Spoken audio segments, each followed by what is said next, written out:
Hello, my word for the day is heart. And my heart has been broken, not in the old cliche way of, went through a heartbreak and all of that was I've not been in a relationship, not been in love like that. But the hard reality of life is that life is unfair and therein lies the test.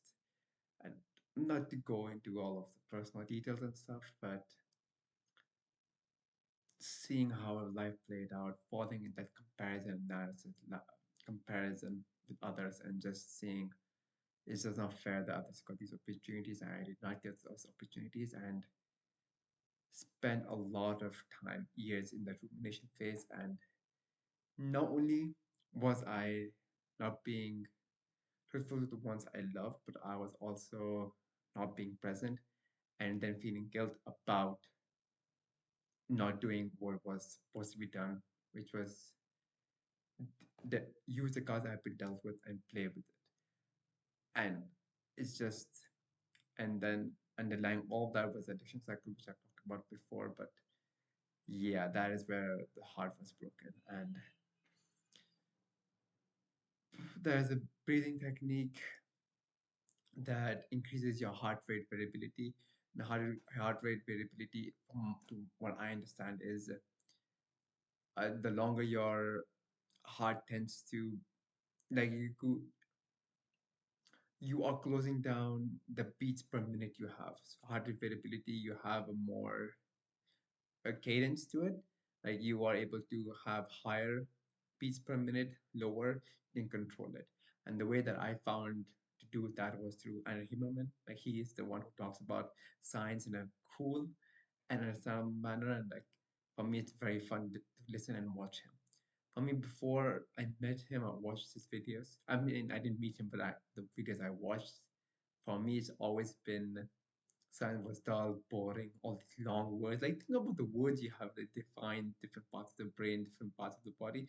It is so long, so boring. I never was interested until I came across Andrew Huberman and he breaks down all of these concepts into simple terms, but still uses the name. Like, you have those neurons, you have the anterior mid-cingulate cortex, which by the way is my favorite muscle to work on, despite all of the push-pull leg days. That is the one key muscle that's on the both sides of the brain, just down here, which is the willpower muscle. I'll come back to it in just a moment.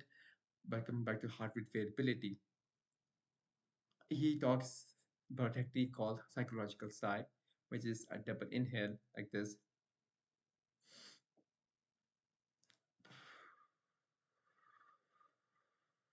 and then a long exhale. That long exhale, what you're doing is once you breathe, inhale twice, you're increasing your lung capacity, then you're exhaling.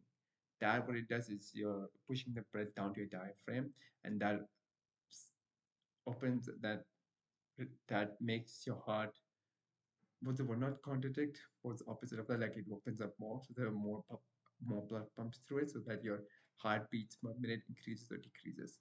And having that variance, it allows me to come in the moment and be just focus on what matters in the moment.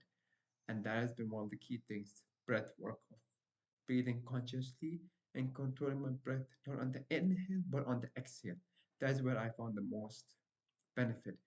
And that is one of the best things I found out to be present, along with box breathing. That also helps me not just regulate myself, but just be present, because life is happening at the moment, right now, this moment.